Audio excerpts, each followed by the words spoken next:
There is a phrase that if people say around me, I pretty much immediately cut them off, but more in like a shadow way, as like I'm not gonna necessarily like cast you away and shun you, but I can never trust you again. And I think I made a mistake one time. Um, and we'll never do that again.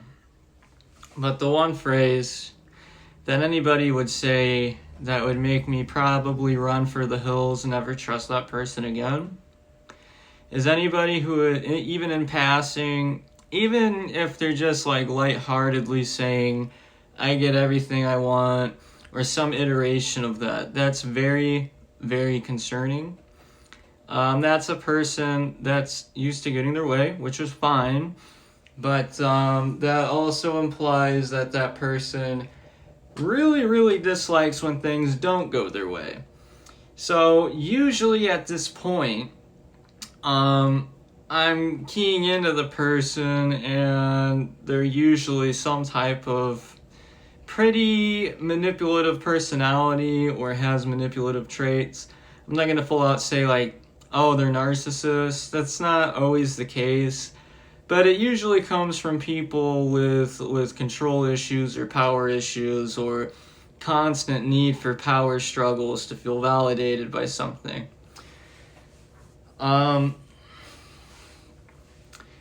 Few examples in my life. My last job, I trained a long time to be a line lead, to lead my own assembly line.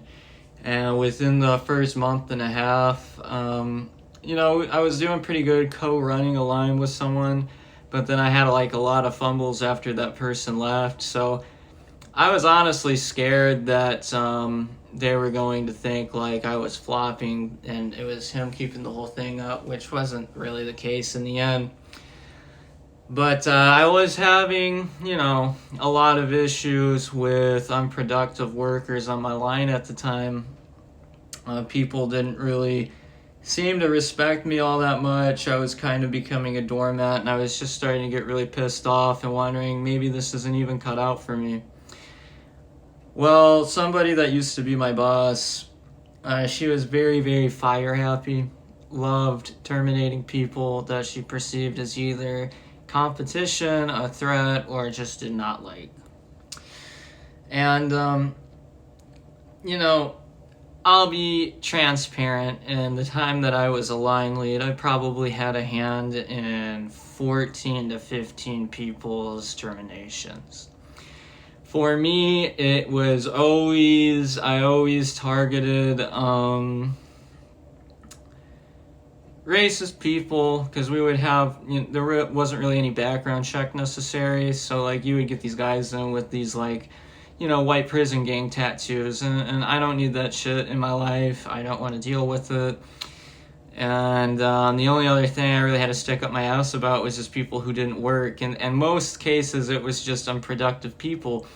But still, with this stuff, I took it with serious respect and complete seriousness, because we're talking about breaking someone's plate, possibly breaking someone's roof. There's a lot of ramifications that come with the termination of someone. For you, it's just goodbye and good luck. For them, it's like, oh fuck, I got rent to pay, I need to eat this week, I'm not gonna have enough money for car insurance or car note or whatever. And people who can't take that into account when doing those types of things are not management material.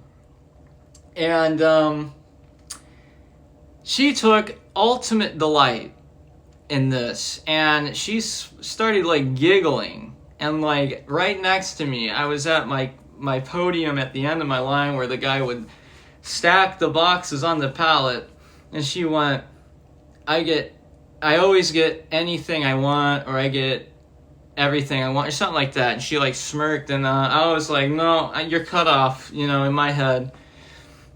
And then I think she realized that after a while, and really, really tried hard to get rid of me, but she couldn't. Yeah. And now I stand confirmed, actually, because unfortunately, there is a guy I really enjoyed working with. And literally, the day before the last day of my 2 weeks notice, they fucking fired him. And what I noticed on my way to the bathroom, as they were having a little conference on what to do about this guy, she had walked out of the break room with like a victory dance. I knew exactly what was going on, and I just gave her the meanest fucking stink eye, and she stopped immediately and just kind of scuttled away. But I knew exactly, you know, what this person was and what this person was capable of doing from that point onward. But it didn't really affect me anymore because I was on my way out at that point. Another example I could definitely bring up, I was on a hike with someone I used to date and a coworker, or not coworker, their little sister. And we were hiking around Southwest Michigan. I live in St. Louis now. We were hiking around Southwest Michigan, and we were in, I think it was like Warren Woods State Park down there, or up there from me now, I guess. And there was a tree that had like their initial, their little sister's initial, and then like a tattoo I had carved all onto the same tree. So that person I was dating was like, again, like, and you know, I'll give it some like, you know, we were pretty fucking high, but I remember kind of feeling like really uncomfortable in that moment. And for some reason, my dumbass totally disregarding it.